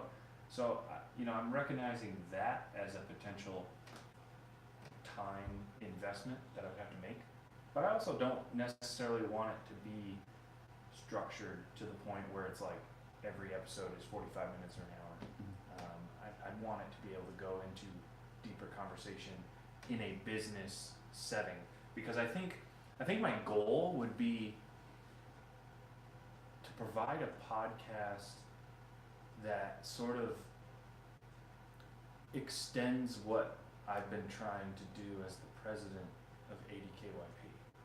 And so, I've been part of that organization for a long time. And, for those who don't know what ADKYP is, it's acronym for Adirondack Young Professionals. And a great organization. Great organization. Yep. And our goal is, at its core, to retain young people to the North Country, greater Plattsburgh area, because that is the future of this area. That's the future of the economy. That's the future of everything, right? And if we can't keep people excited about living here and building meaningful connections and professional relationships, they're going to leave. And so that's kind of what that organization is trying to do. But my time as president is also sort of coming to a close here soon. I've done it for 3 years, and it's been a great run, but I think it's healthy to have some transition, and I need to move away and do something else. I'll still be part of that organization and support them as an advisor and have that institutional knowledge and stuff. Definitely not going to go away, but I see a business podcast where I'm meeting with really interesting business owners, whether it's a small flower shop on the corner or the CEO of a major company in town or in the region, to really provide young people, who I assume would probably be the dominant listening audience, I don't know, with something that they can listen to that gets them excited about the opportunity that they have. That would probably be my goal, but I don't know what that looks like. I don't know if we necessarily want to burn all our podcast time tonight on planning that out, but because I don't know if anybody listening would find that interesting and just listen to us brainstorm. But I think that would be a pretty meaningful podcast if you could actually meet that objective. Well, I think the two reasons why I think you'd be good at it or would succeed at that level is, one, a lot of people through Boy Scouts, through what you've been doing, very active obviously with different organizations and things, so you have, I would say, a large Rolodex of people that you could refer to, and that I think would easily be welcoming to do something with you in that respect. And I just think that you are organized enough, professional enough, and I think you really understand the medium, not to just kind of get up and just. I find myself, I'm kind of raw in this, meaning I'm not very polished of a interviewer. I'm not the greatest with words. My vocabulary is limited. I'm not a very scholar. I can barely pronounce stuff. So scholarly You're person. Doing that on purpose right now. No, I'm not. If anybody knows me, I have a hard time with those that's why when I say I'm very limited, my vocabulary limit is very limited. Like scholarly. I have a hard time pronouncing words. It's like my wife in dish soap. She hates saying dish soap. Dish soap. Yeah, it's like dish soap. Dish soap. Yeah. Anyhow, she's gonna be really pissed I said that. We'll cut that out. Yeah. We'll cut that out. No, I think you'll be good. I think you're very well-read, intelligent peer. I was gonna say young man, peer. And but I think you have a lot of connections. I think there would be a good spin-off. I would listen to it because I respect both. I respect the podcast format, and I like obviously the business aspect of it, because that's kind of the space I'm in, and I think you would do well. It's fun. I think that's the thing. If you have it, I don't look at it as a drag. Like, I've never come to one of these podcasts and I actually get excited for them because I just find it fun. Oh yeah, this is awesome. It's weird. It's because the funny thing about podcasts is that's what people do in life, is talk. We've been doing it since caveman time, whatever, but there's something fun about sitting down, like, no phone, just chit-chatting about topics that I'm sure now you would agree 100% with me, we don't get a lot of long-form talking throughout the day. Like, I think sound bites, man. Our whole life has become a sound bite. Read the headline, but don't read the article. Watch the news and get the 2-minute version of the whole story. It's long-form conversation you got to train your ear. Like when I first started listening to long form, it took me a while before I really got into it. But the first one that really sucked me in, and I knew I was bought in on podcasting, was Joe Rogan talking with Elon Musk. Those dudes talked for like over 3 hours, I think. I could listen to that over and over again in the car. That was the most phenomenal conversation, and it really opened my eyes to what a long form conversation does, and it's your responsibility, I feel, as the listener, to buckle your seatbelt and listen to it, commit to it. It's hard because we're all used to like, this particular section, I'm not interested. So we all have short attention spans. But I feel like as a podcast listener, it's all of our responsibility. If you're gonna go in on a podcast, man, commit to it and listen to the whole thing, because you never know if 15 seconds later there's going to be something life-changing that's discussed that changes your whole perspective on a topic or a political issue or a way to better yourself. There's just so much that can be gained from buckling your seatbelt and listening to the whole thing, and that's what I got from Joe Rogan and Elon Musk. That was phenomenal. That was my all-time favorite podcast. I've listened to a ton, but I mean that one by far. If you haven't, go back. It probably was like 4 or 5 months ago. Joe, if you're listening to the Galen Trombley show, I think he actually I think he gave me a shout out at his last. Yeah, that would be sweet. Just so you know, Galen, myself, you and Elon. If we just want to have a couple beers, dude, that'd be sweet. I'd buckle up for that one. We'd buy you a ticket here. We would have you come into our studio. We know yours is cool, but it's cozy here. Yeah. It's cozy. Yeah. So we'll see. To be honest, Elon probably just drive right through the core and get here in 20 minutes. So. Yeah. Anyhow, I don't know. I mean, not to keep beating a dead horse here, but like the idea of a business related podcast, I think would be cool. I need to put more thought into it, but I'm almost there. I'm almost bought in. And I think what it would also do for a lot of young people in the area is I've been very privileged and very fortunate to fall into some luck with that. You referenced a Rolodex. I was very lucky to fall into that executive job with the Boy Scouts, because that forced me to be a leader of my organization amongst leaders of organizations at across a very young age too. Across our I had to clean up and make myself polished and public speak and raise money and manage a board and go toe to toe with a lot of business leaders in our area, and a lot of people don't get that, but like because I got that, I feel like I really benefited from that, and for no other reason than just the luck of that opportunity. But I feel like sharing those conversations in a conversation like this, where anybody who is interested about the life of the local CEO or the local business owner that's got, otherwise maybe assumed as like a hard to contact person because of their status in the community. Like if I could get them in a conversation and provide that to everyone locally and especially the young people, I feel like that could be cool. I don't know.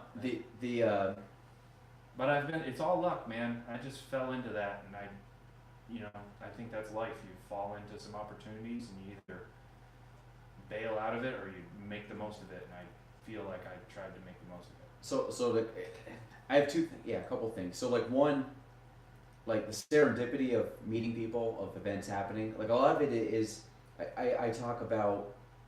I just had this conversation the other day. It's like I always talk about like what's the ROI of something. Now it doesn't mean like I know input in and input out, but like what's the ROI of me going to the event last night, talking to a bunch of people. BDKYP, Speed networking event, yep. Why am I going to that event? Am I going to go, in my profession, am I going to go, obviously yes, can they all buy homes? 100%. What's funny though is that I went probably 2 years ago, roughly. I kind of got in with you and Matt were the first ones that kind of. Actually, no, not like Matt was not. I met Matt there.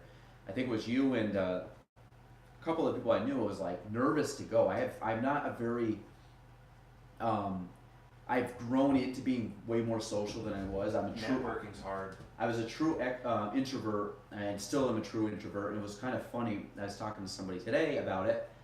I walked in last night. I do this anytime I go into a big room, and most people that look at me and they probably think I'm like super, like extroverted. Like it comes super natural to me.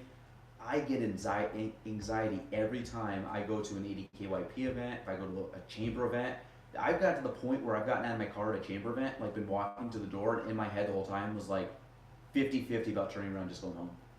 Just like social anxiety, if not, which I know it sounds weird, but It's a real thing for most people. I've never been, it's just not, it's not natural for me.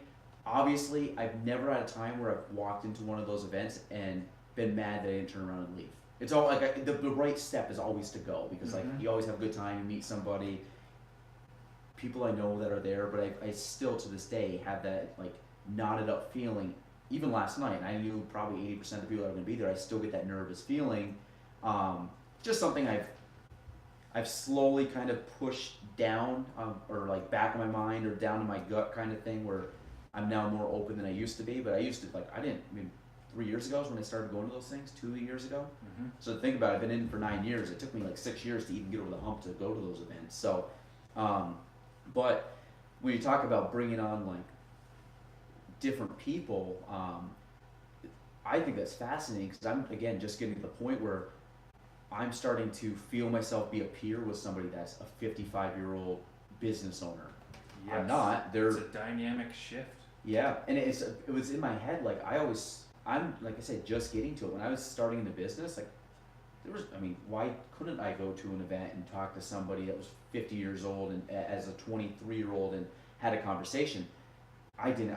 I was just in my mind mentally. It was just like a paradigm that I was just too young. I wasn't in that, like, they're not going to want to talk to me. I don't want to go to the chamber event and there's going to be maybe one other person that's my age and I'm just going to feel super out of place.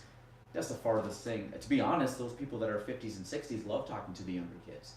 You know, because I think it's their way of giving back. You know, or We're also always looking for new talent, probably. and that too, yeah. So there's a lot of give and take. Like, I have a lot to gain from somebody that's been in business for 30 years. And to be honest, we just had it before you came on the show. I'm sitting here teaching people about technology. Everybody needs each other, but I think when you have the business perspective, if you can, I think that's a big thing. Like, kind of take down that persona. Maybe that's just something I mentally have in my head, but I'm sure other people do. That someone that's 60 years old, that's in our area super successful, does a lot.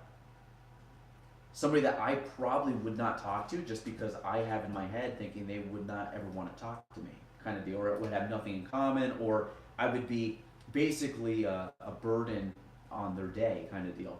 And I really had this thought until probably like 3 years ago, and then all of a sudden I was just like, you know what, like, I'm just gonna be more myself and just go and meet people, and it's been the best thing. Like, I've met some phenomenal people, but you know, I think you being able to go bring that down and kind of put it out on a very level playing field where I think people can kind of open up, chit chat, talk. I would get a lot out of it because I'd be like, oh man, that guy's really cool. And then now you have something in common. Like, I can talk to, if I run into him, like, hey, you were on Ryan's podcast, listen to it, it's really cool. And I think that's a good icebreaker. And kind of what you said, like a informal, hey, Jim, this is Mike. Mike, this is Jim. It's kind of like an informal way of doing that through, I guess, kind of like voice and audio and technology, where you're kind of bringing this conversation out to, you know, dozens or hundreds of people that may be listening, which I think is kind of it's a cool way to reach people, but it's a cool way just to kind of be a fly on the wall situation. Exactly. A fly on the wall, listening to a conversation that would be very intimidating for a young person to try and engage in, because I was there. Like, you know, I wouldn't want to be one-on-one with some of these people I have in mind when I was a lot younger, fresh out of college. I grew from it, so how can I share that, right?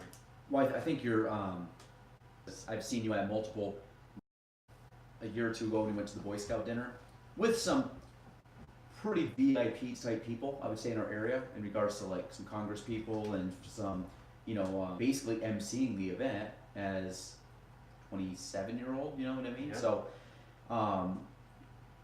and then I've seen you obviously run the 80KYP. You're up there kind of getting people to mingle and talk, and I think that there's a lot to be said by that, which I think would translate into being in this role of bringing people on, where I think people would kind of come in and have that like comforting feeling of like, hey, Ryan's a good dude. I know him. He's very good speaker, very good at conversation, very good at, just everything that you'd want kind of in a host of a podcast, like someone that could allow you to. I appreciate that. Yeah, and I'll give you one word of advice, because this happened to me, and this happened to Matt, and I know Matt will agree. Matt was shooting around the idea to me about a year prior to him ever starting. Both of us, I guarantee he was thinking about it well before he ever mentioned it to me. I had been thinking about doing a podcast for a solid, probably year and a half. Matt eventually did it. Was the first one to kind of like jump on the moon kind of thing. Yep. And then I remember I had a conversation. I went to Matt. I had it on my whiteboard forever to start a podcast. Didn't do it. Went chit-chatted with Matt for one day, and I was telling him, like, I kept telling him just to start it. And I'm like, why am I telling Matt to start it? And here I am not taking my own advice. I swear to God, I drove from his office to here, which is about a 5-minute drive. And within a half hour, I had ordered everything. It was being shipped to my house. And I was just like, just start. And within a week, I had got the stuff set up and recorded the first one, which was with Matt. So go back and listen to it and see how unpolished that is. So my whole thing to you, as I know you're thinking about it, is just like, go home tonight, just order stuff and start.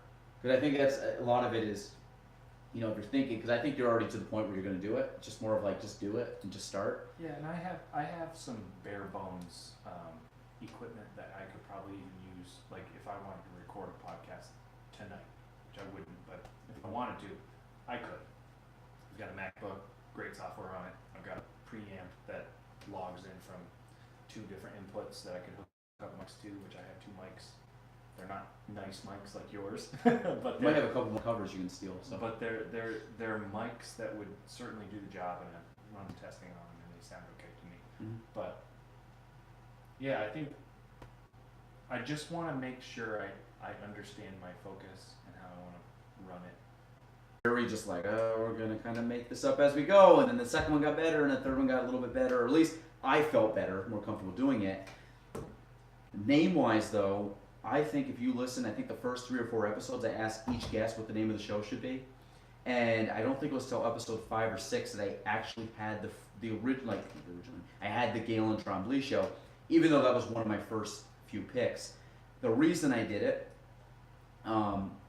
partly because I'm not creative, but the other part was that for me, with a lot of the stuff I do and with kind of branding wise and stuff, it just was a good it was a good supplement to what everything else I was doing.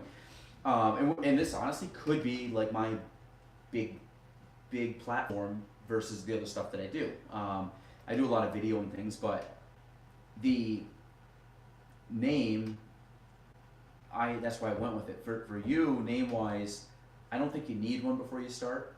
This is what I do, and I think actually a couple of places you can't actually put a podcast up until you have like 4 or 5 episodes in.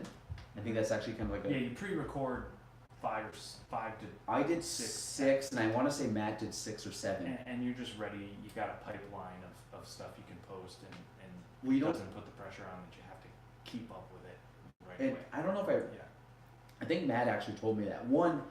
The reason I waited was, I didn't know how to edit. So really, I was like, I can record stuff all day long. I don't really know how to edit and actually put it out for people to listen to. That took a little bit of research. And then 2 was Matt just said, hey, this is what you should do, because if you only put 1 episode out and people want to listen to it, and all of a sudden you got 1 episode and that's all people can listen to, you kind of lose that momentum where you want to kind of let them kind of catch up over a week if they like it, and then all of a sudden kind of drip some out as, once a week or whatever you're. Exactly. So for you, I think the good thing about it right now is you can record for a month of people, do 1 a week or 2 a week or 1 every 2 weeks, whatever you find your cadence of what you think you can time-wise commit to. stay consistent. That's the biggest thing. If you don't stay consistent, it just kind of like loses that fire. You know what I mean? It kind of, or you kind of, it's like you're going downhill and all of a sudden you kind of hit a little uphill and you lose momentum. So I think the name you can kind of hold off on. I mean, I even said it in my podcast. Like, I don't have a name for the show. I don't have a name for this thing or episode or whatever. But that will naturally come. My suggestion to you, which I think would be really cool, is just Mr. Rondak.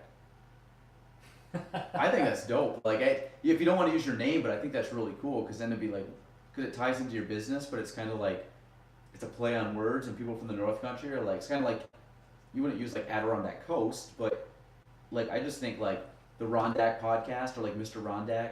I actually, the Rondak podcast would be sweet, and then you could just be Mr. Rondak. Rondak.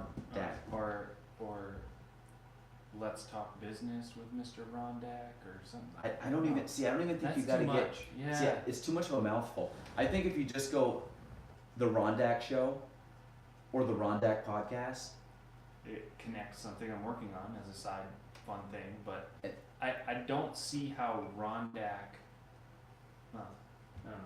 has nothing to do. It has like, you- nothing to do with the actual the theme of the show, but it does cross pollinate some other things I'm working on. Yeah. Yeah, that's interesting. But like Craig Cass though has nothing. It's Matt's name. The Matt's podcast. Why wait? I think is a play on his last name, right? Innovate. Why wait? Innovate. Why wait? Okay, so Which gives you a little indicator, but yeah, but it's not much of a mouthful. Like you True. can, it's a very True. quick. That's the thing. Like I catchy. didn't even think like the Gale and Trombley show was like too much of a mouthful. That is partly because my name has a lot of syllables in it total. But I think if you did something, I think like the Rondak podcast or the Rondak show or the Rondak podcast would be pretty cool because you are Mr. Rondak. And I think because it's a fun play on words because you're also in the upstate New York area. I think it has a good.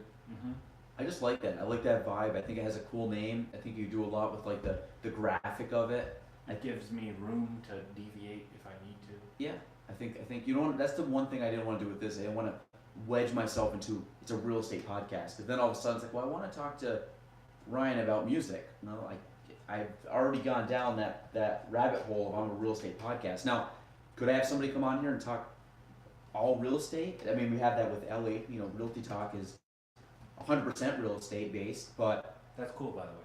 yeah, it's just I do need something real estate because that's what I know most about. It's kind of like, you know, I don't know. I could steal that idea and do insurance talk for 10 minutes. Yeah, or woodworking or whatever. I think yeah. I think there's a lot of merit to all that, but I think you can play off of Ron. I mean, you could do the Rondak show, the Mr. Rondak show. I want to say Mr. I think it's a lot, but I think the Rondak show would be cool, and then Mr. Rondak, Ryan Lee. You know, whatever you want to say. Yeah. But I think you could go into, then you break that down and say, hey, you know, under the Rondak channel or the Rondak podcast or the Rondak experience or whatever you want to call it, you could have a little like mini segments of, hey, this is a woodworking Wednesday, and you just talk about wood for 15 minutes. Just do a quick. No, I mean like some I'm with people you. some people would Yeah. listen. I mean, be like, hey, this is, you know, I was doing my Adirondack chairs. I've been trying to do this, or hey, I came up with a new, you know, kind of a new technique that I think would be neat, or something I tried, or a new piece of equipment that I bought. I think you can.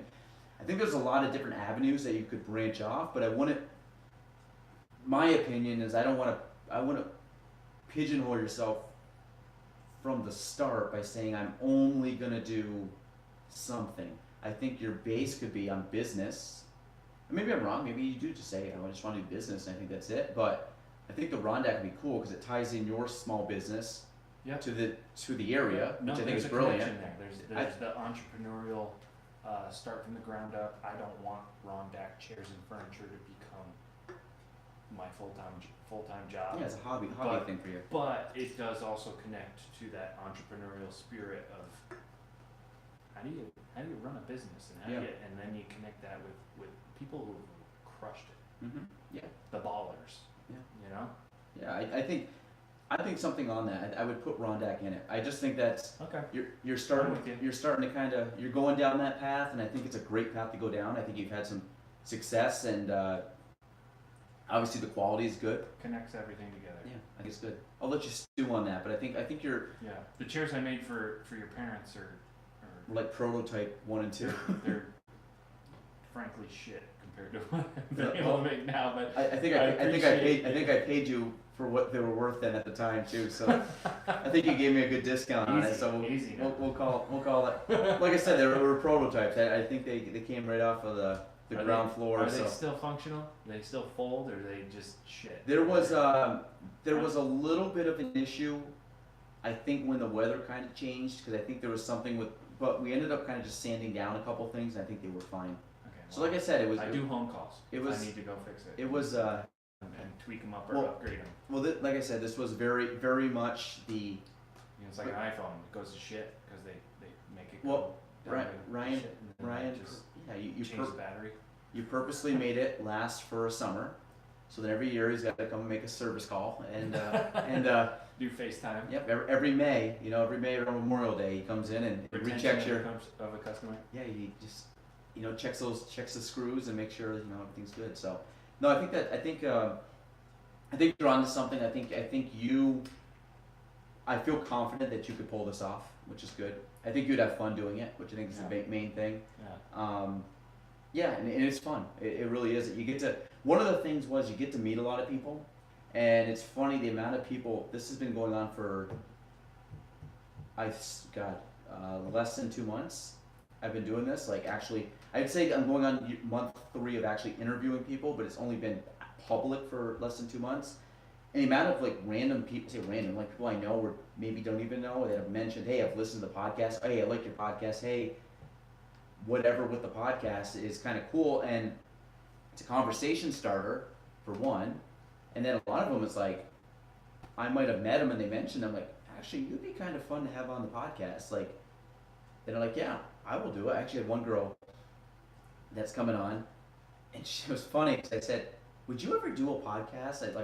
I know a little bit about her but not a ton, and just a nice girl, local girl, and she's just I think would be a fun person to talk to. And she actually kind of said, she's like, oh my God, yeah. She goes, I've listened to a couple and they're great. And I go, oh, cool. I didn't know she listened to them. And then 20 minutes later, she sent me a text. She goes, you know what? I was actually thinking the other day, if I was ever on that podcast, what would I drink? And I was like, typically we have I think that actually started back when I had I think me and Matt, I think had coffee the first time, which anybody that knows me knows I'm a sucker for coffee. But I think me and Megan, who was episode 2, had a bottle of wine that we basically took down that day. And then we've had a few others. I had Ryan Gwinup, who's a big, oddly enough, a Genesee beer guy. But he brought they were out where we went, which I'm happy. So he ended up bringing a Switchback, which was a much finer choice in my opinion. Yeah. You know Switchback? Oh man, Genesee, that'd be the. Oh, well that's his thing. He drinks them on all his things. No disrespect, but for me, then not my thing. Yeah. Well, I got a nice second fiddle here. That's Well, to tie this in, Ryan goes, do you want a beer? And I've been eating to my standards, very poorly over the last few months, and I've been trying to get back into the gym, and so I politely declined, but it's a really good beer. So he had me on the fence there for a split second, but Fiddlehead out of Vermont is a phenomenal. I will never pressure you. No, but it was good. I will hope you enjoyed the 1 or 2 that I did not have. No, that is part of the fun. Is like I said, this is when I do it. Because usually it's kind of like happy hour time. People have kind of the day's done and just want to kind of have a drink, sit back, relax. Or I've done it early morning Sunday. Last one we did early in the morning on Sunday, and that's kind of fun too. Depends on time. I do enjoy the evening ones though, the best I think. If I can get a good evening. I don't know when you'll find time that when you want to go to the bar, have a drink, and just kind of hang out. Just let your mind relax after a big day of whatever. Yep. I think there's something to be said about that. So, anything else you wanna bring up? It's up to you. I feel like we've had a great conversation. We spent 3/4 of it on music, but that's cool. And then the other third on podcasting. Yeah.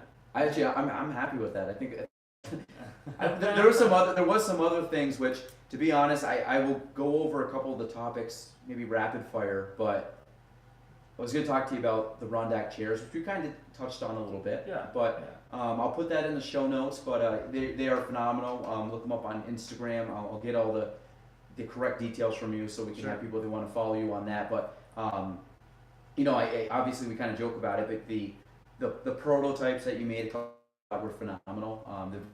To me, innovative from a sense of the folding aspect of it. I think you've only, as we've talked, as you described the one I got, or my parents, they were. He's being very hard on himself. They weren't that level, but I'm sure they've evolved way better at this point.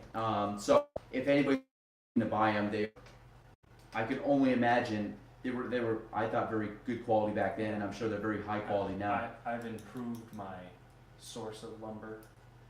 I'm getting, like raw, rough cut cedar and just making this stuff look absolutely gorgeous.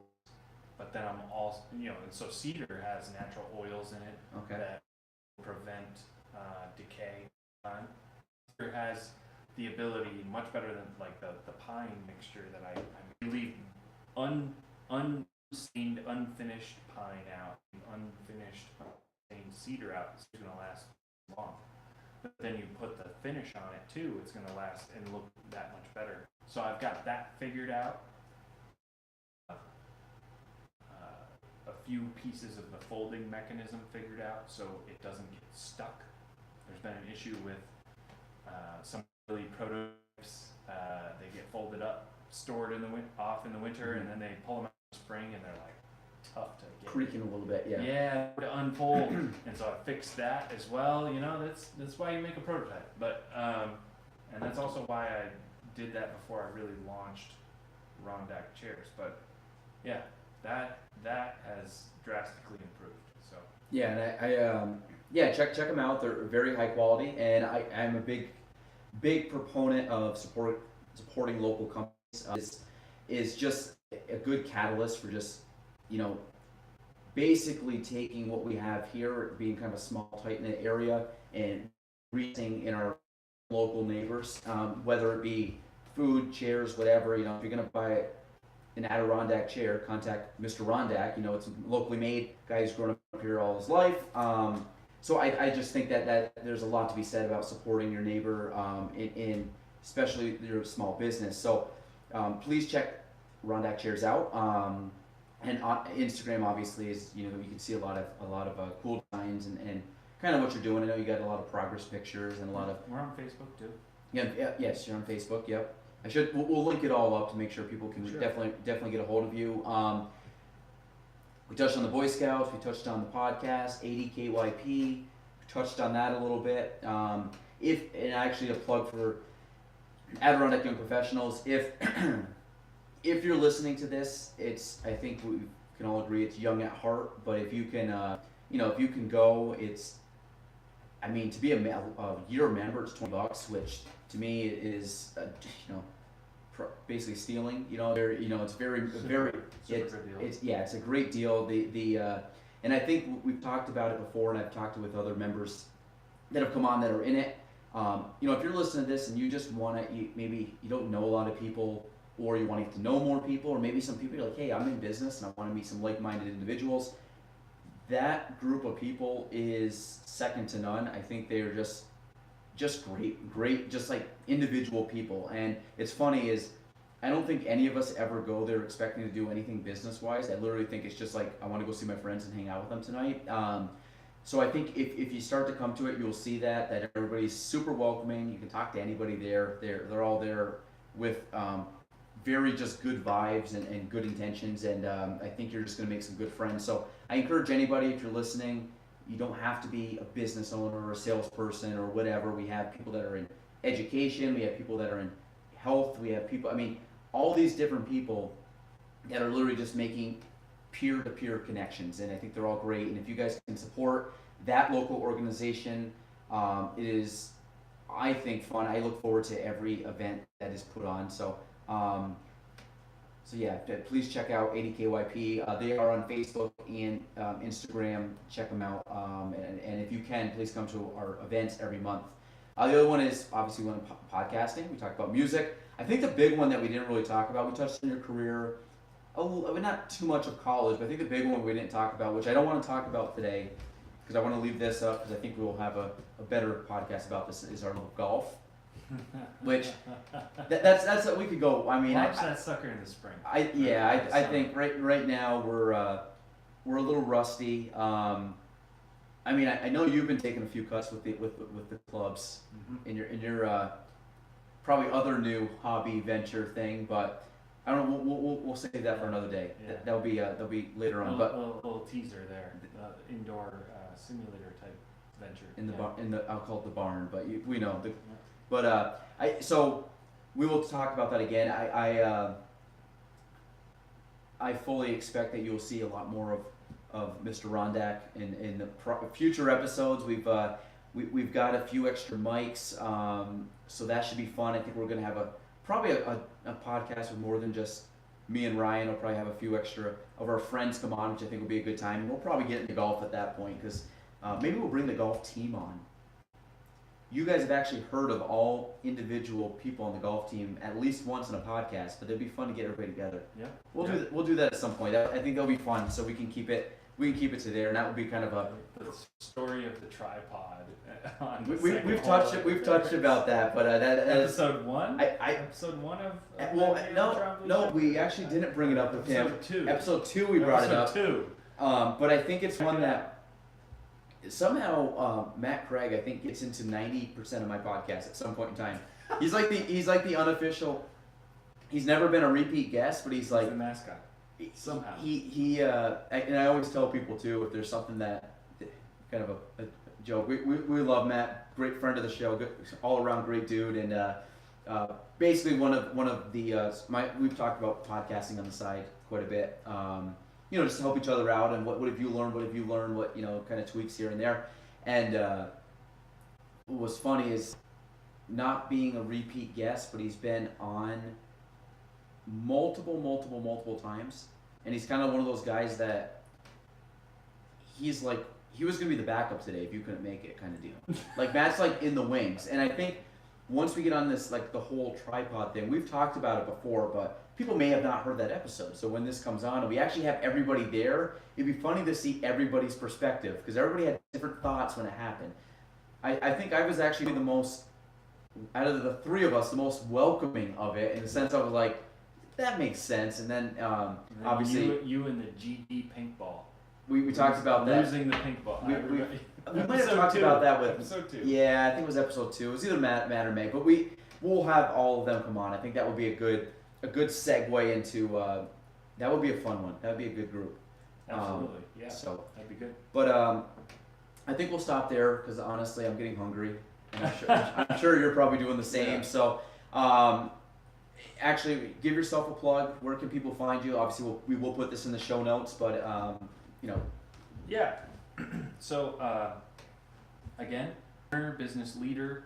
If you are questioning or considering your insurance needs for your business, check me out. We are at www.hbinsurance.com, but you can contact me easily through that website and our call-in service. But I love it. I'm nerding out on it, and absolutely loving that career choice. It's been phenomenal. Great company, and our capabilities are maybe I'm a little biased, but we offer a lot, and so depends on what your needs are. Give us a call. If you're interested in Rondak chairs, custom or got a special need. Exploring a lot of things. It's not just the Adirondack chair. We're making a lot of other little things too, just to keep things fresh. If you're interested in that, check us out. Rondak, RONDACK, chairs and furniture, Facebook or Instagram. Perfect. So again, I want to thank Ryan for coming on. You were one of the originals that I really wanted to have on the show, so I'm glad we did. But you guys will hear more of Ryan. I always enjoy our time together. And a man of many mutual friends, so I'm sure we'll have some good group podcasts in the future. Because I've actually found that as much as I like the one-on-ones, the group podcasts are fun. with multiple people. I'm sure they're a riot. Yeah, now we got some. We're expanding. We got some better technology. You can actually hear the headset. So I don't know if you don't watch the video, we now have. I think that's still taping. If just a sec. Who knows? Who knows? Oh, no. Yeah, we're still moving. All right. So All right. again, we do this live, so there's a little glitch, but we're all good. I think you'll still see it. So to kind of make my point is, if you can't watch us on the actual live, I say live feed, but on the feed, or just listening to us, we now all have headsets, which I think was, to me, was a big deal because I always could hear what we're hearing because I always was using the Apple earbud, but this actually takes away, has a little bit of noise canceling capabilities, and it allows everybody to hear what I'm hearing, so you can kind of realize if you're talking too loud or too quiet or too close to the mic or too far from the mic. So I don't know if you've experienced that before. Obviously you have music and stuff, but absolutely, it's beneficial. Yep. Yeah, so that's really cool. So we are trying to make this better every episode the best we can. But again, I want to thank Mr. Rondak, Ryan Lee, for joining me. Again, everything will be in the show notes. Please check him out. Please support the Rondak Chair and Furniture. He does some great work and all around super guy. So you'd be supporting a real good person in the process. So I think that's it. We will see you guys next time. So this is episode 16 of the Galen Trombley Show. Sweet 16. We're out. Thanks. Sweet 16. We're out.